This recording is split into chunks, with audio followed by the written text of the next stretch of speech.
Prenant naissance en forêt de Béfou, dans les Côtes d'Armor, la rivière Ahon, de son nom breton, s'écoule entre les monts d'Arrée et les montagnes Noires pour se frayer un chemin jusqu'à la rade de Brest après un parcours de 144 km. De son nom latin Alna, elle est devenue Aulne, le plus important cours d'eau du Finistère. Sa partie haute est rivière naturelle et sa partie basse devient rivière canalisée en raison de sa jonction avec le canal de Nantes à Brest dont elle assume la fin du parcours. Si la truite fario peuple encore en grand nombre la rivière naturelle, le canal, quant à lui, voit remonter le saumon roi de l'Aulne.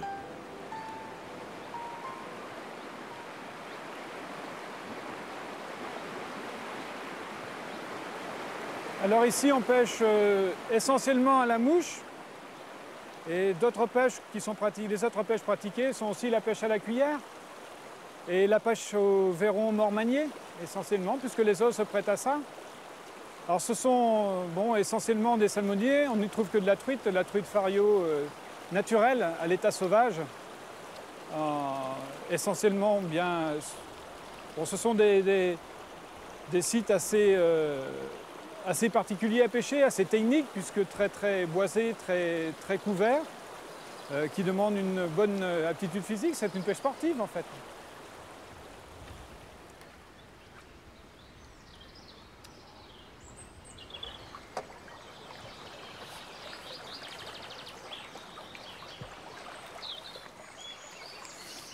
Quand on pêche au verron au mois de mai, c'est là qu'on pêche des belles truites.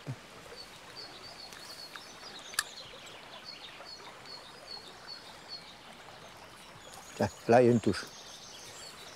Mais c'est des petites, 17-18 cm. Les grosses ne bougent pas. Et quand les grosses donnent, les petites ne bougent pas. C'est tout le contraire. Elles n'ont pas le droit à la parole. Qu'à lui dire.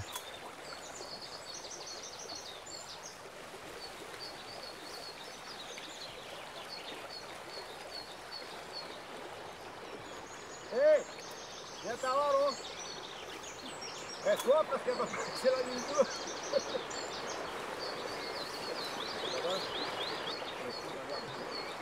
Elle est belle, hein. Superbe.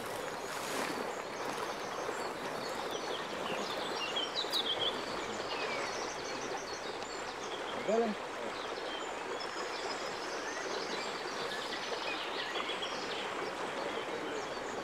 Elle est fatiguée.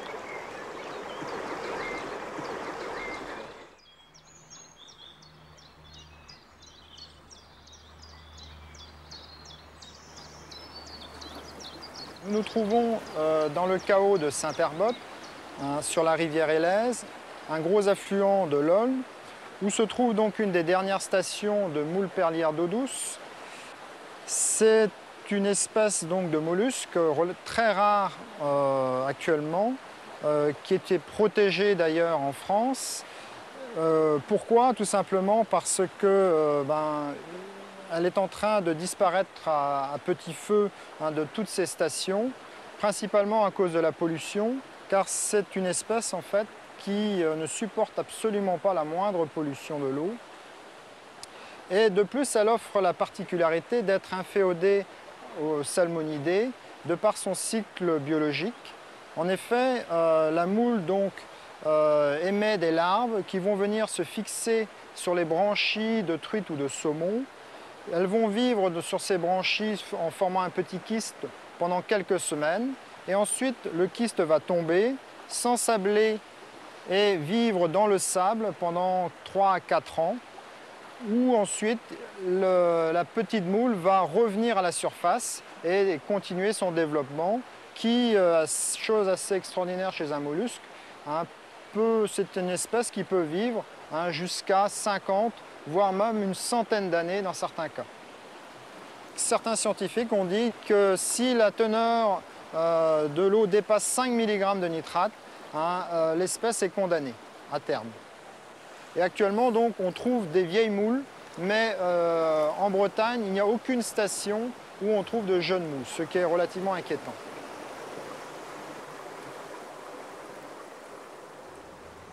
C'est à Pontrifin, que l'Aulne abandonne son nom de rivière.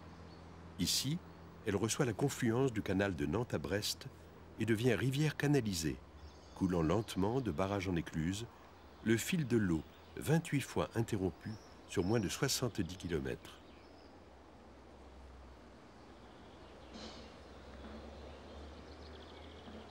Châteauneuf-du-Fou est la première ville dont elle mouille les pieds. Étape récente de la navigation de plaisance, elle est un site toute pêche et se veut le berceau d'une nouvelle génération de pêcheurs. Elle pose sa canne. Là. Bon, tu le décroches et on va le remettre à l'eau. Hein. Elle est trop petite. Ah ouais. Attention, ça pique. Hein. L'école de pêche de Châteauneuf a été créée en 1992 par un groupement de pêcheurs bénévoles. Donc elle propose aux enfants pendant la période estivale, c'est-à-dire de juin à septembre, l'apprentissage de la pêche au coup et la pêche au carnassier. Donc on peut aussi, suivant la demande, faire apprendre la pêche à la mouche ou la pêche à la carpe, c'est suivant la demande. Donc on propose l'initiation, une certaine spécialisation aussi en fonction de l'assiduité des jeunes.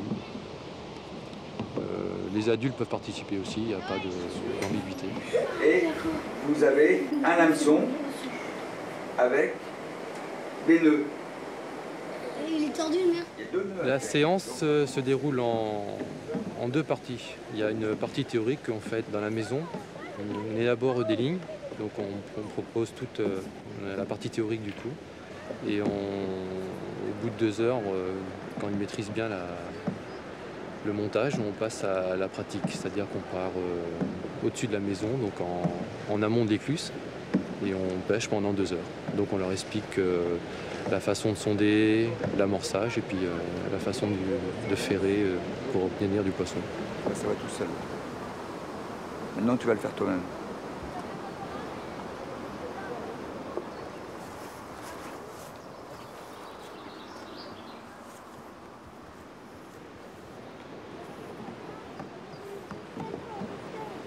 Abandonné par l'État en 1957, le canal de Nantes à Brest fut alors uniquement entretenu par les associations de pêcheurs.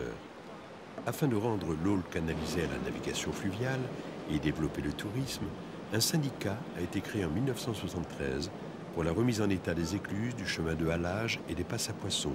Ce syndicat a pour nom SMATA. Le SMATA, le syndicat mixte d'aménagement touristique de l'Aulne et de l'Yerre, a pour vocation de gérer la partie canalisée de l'Aulne, de mettre en valeur l'ensemble du canal, de favoriser le développement touristique sur et en dehors de la voie d'eau, sur les abords de la voie d'eau.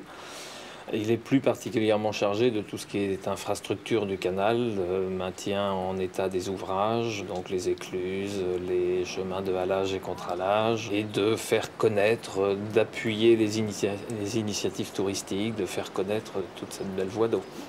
Donc dans ce cadre-là, nous sommes appelés à soutenir toutes les formes touristiques possibles et imaginables, c'est-à-dire autant ce qui est la forme la plus traditionnelle, le tourisme de pêche, mais également le tourisme de randonnée, que ce soit en VTT, à pied, à cheval, et également le tourisme fluvial qui par ici n'est encore qu'embryonnaire.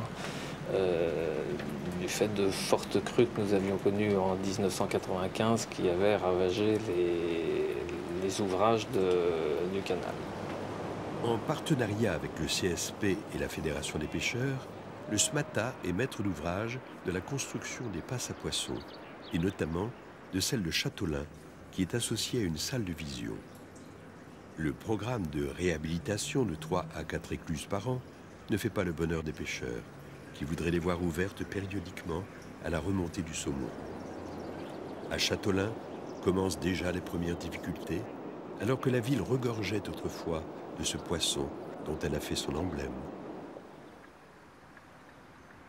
L'histoire de Châteaulin est intimement liée à celle du saumon, Royal Poisson qui remontait l'Aulne pour se rendre dans les frières situées en amont et donc se reproduire.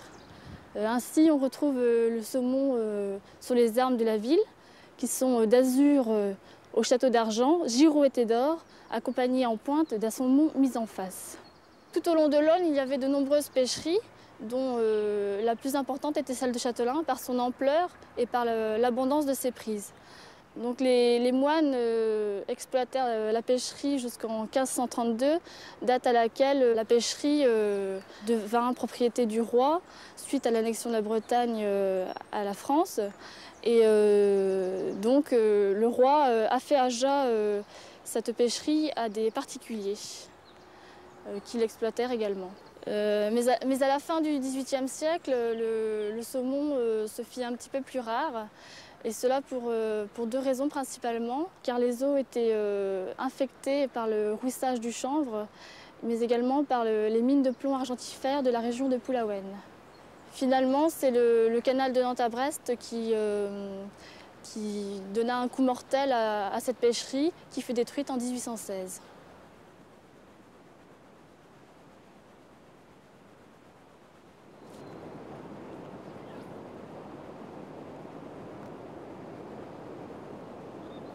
Ici, ce que cherche un pêcheur de saumon, c'est que une fois la mouche à l'eau, un quart amont, elle doit dériver dans le fond, un quart aval, pour que la mouche rate le fond de la rivière. Et c'est là que le poisson se fait de lui-même, ou alors s'en va avec le courant. Ah, je comprends pas, il ne mord pas. Maintenant, il y a du courant aujourd'hui, mais d'habitude, il n'y a pratiquement pas de courant, donc il vaut mieux pêcher à la cuillère.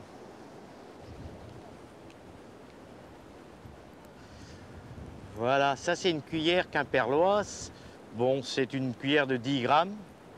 Dans le temps, dans le canal, on pêchait avec des devons, mais c'était beaucoup trop lourd et ça restait au fond. Tandis qu'ici, maintenant, c'est une cuillère, bon, on fait 10-15 grammes avec une palette. Soit c'est une palette en feuille de saule comme j'ai mis ici, mais on peut avoir d'autres manières. Une perle, un plomb de 10 grammes, la jupe qu'on appelle, c'est un caoutchouc noir, hein, ou qu'on fendit à l'arrière, et un triple. Hein. Moi, j'ai, pour tout vous dire, une prédilection pour le noir, parce que c'est avec ça que j'attrape le plus de poissons, quoi. Comme il y a 88% des cuillères qui sont noires, donc on a 90% de chances d'avoir un saumon pris avec une cuillère noire. Hein. C'est tout simplement comme ça.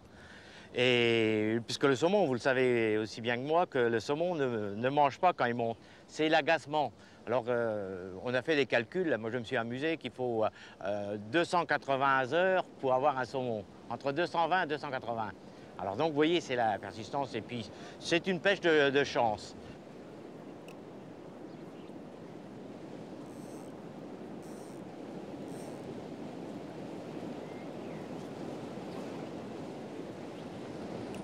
Là, il a plu toute la journée hier et toutes les terres agricoles ont été bien rincées. Surtout que là, c'est l'époque des semis. Le maïs est juste sortant de terre. Le lisier a été mis avant, ce qui fait que on se retrouve avec cette mousse là sur la rivière et une eau un peu couleur chocolat. C'est évident que quand on voit des terres agricoles comme ça, là, au ras de l'eau, avec donc les produits chimiques qui sont utilisés, etc., eh bien, c'est pas satisfaisant, quoi. Parce que l'eau qui est là, elle coule dans à peu près 2/3 des robinets des Finistériens. Et donc, d'avoir cette qualité d'eau-là, c'est pas satisfaisant pour les poissons, mais c'est pas satisfaisant non plus pour les Bretons, ou pour au moins les Finistériens dans le cas présent. Je crois qu'il faut que tout le monde prenne conscience du fait qu'il y a un enjeu majeur à récupérer la qualité de l'eau de ce cours d'eau. Et ça passe par de très gros efforts. Il n'y a pas que les cochons dans le pays, il y a aussi des pêcheurs qui viennent de nombreuses régions françaises aujourd'hui en Bretagne. Les pêcheurs de saumon, c'est aussi un atout économique pour la région. On a un truc entre les mains, là, qui peut être un petit bijou, et tout le monde ne s'en rend pas compte. On est en train de montrer, là, maintenant, avec le radiopistage, le gros problème de migration qu'il y a sur les saumons. Les poissons se présentent en bas de la rivière et malheureusement ils franchissent 1, 2, 3 barrages, mais malheureusement ils en ont 28 à franchir avant d'arriver à la zone de frayère. Et puis, eh ben, il y a un problème de ce côté-là. Alors, que faire? Certains pêcheurs disent, pourquoi pas débarrer la rivière? Peut-être pas tout le temps, mais au moins au moment où le saumon monte, de telle façon à ce qu'on lui donne au moins une chance d'aller se reproduire sur les zones où les choses peuvent bien se passer, quoi. Quand les gens se seront rendus compte qu'il y a effectivement ce gros problème de migration des poissons sur cette rivière, sur ce canal maintenant, eh bien, peut-être prendrons-nous collectivement, avec les élus, le Conseil général en particulier, qui gère en partie cette rivière canalisée, donc, peut-être arriverons-nous à sauver le saumon de l'Aulne. Parce que si on n'atteint pas cet objectif-là dans les 10 ans qui viennent, je crois que ça sera foutu.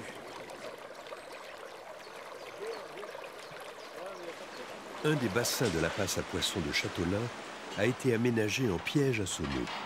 1 à 2 fois par jour, selon les périodes de migration, il doit être relevé. Après avoir préparé un bain avec une solution anesthésiante, le poisson devra décliner son identité.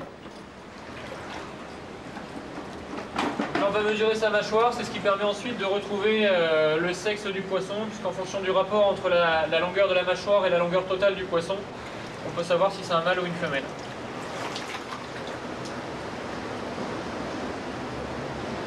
Longueur totale, 69,2. Longueur totale, 69,2. On lui prélève même quelques écailles pour connaître son âge et sa durée de vie en mer. Ça, c'est l'émetteur qu'on va mettre dans l'estomac du saumon. Donc avant de l'insérer dans l'estomac, on va tout désinfecter. Cet émetteur, qui n'occasionne aucune douleur, est muni d'une antenne qui ressortira par l'ouïe. Ainsi équipé, le saumon sera relâché en amont de la passe qu'il tentait de franchir.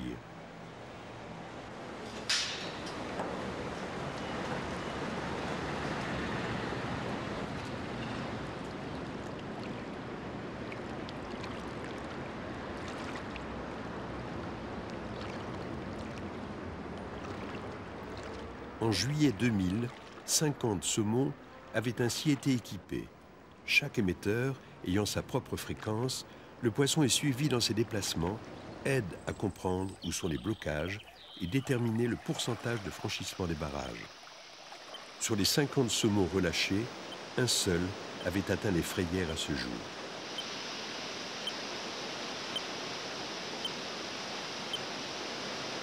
L'Aulne est un peu une tête de pont du phénomène qui vaut pour toutes les rivières, c'est-à-dire on artificialise les milieux.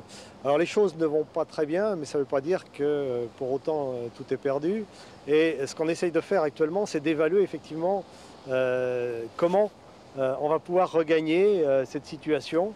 Peut-être pas revenir dans une situation initiale, parce qu'il n'est pas question de supprimer l'homme et ses activités, mais au moins rétablir les choses de façon à ce qu'elles soient vivables pour des stocks sauvages qui soient capables de vivre en autonomie dans la rivière. C'est pour ça qu'on mène un certain nombre d'études actuellement.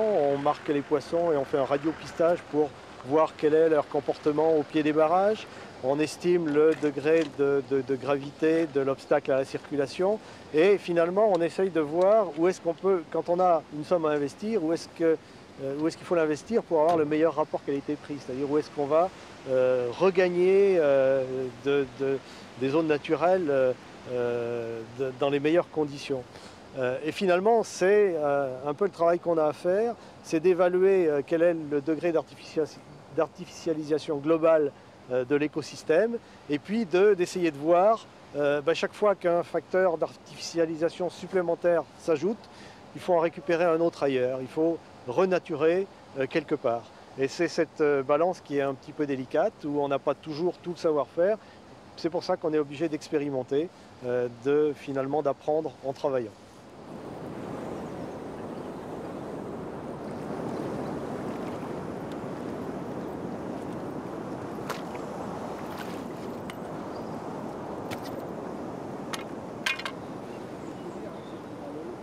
une alose, donc elle était sur la chute.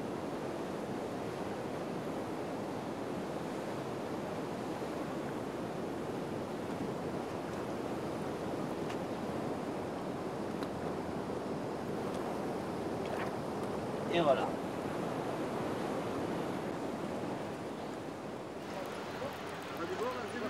Nous sommes le 11 mars 2000. C'est le jour de l'ouverture. Le jour où l'on a le plus de chances d'en prendre. À l'écluse de Coatigra, en amont de Châteaulin, une dizaine de pêcheurs avaient pris 9 saumons le jour de l'ouverture 1999. Alors aujourd'hui, ils sont une soixantaine à espérer le bon coup.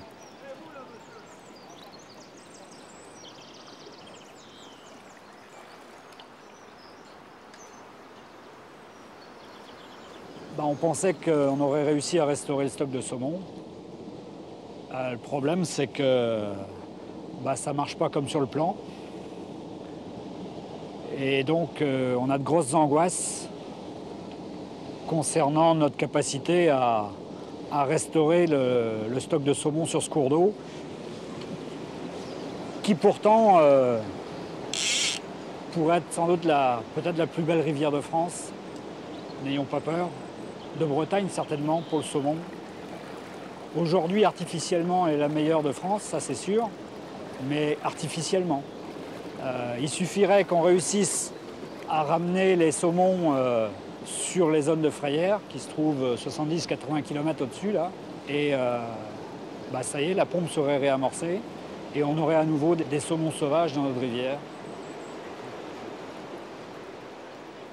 Ce 11 mars 2000, un saumon a été pris. Un seul. Et nous étions là.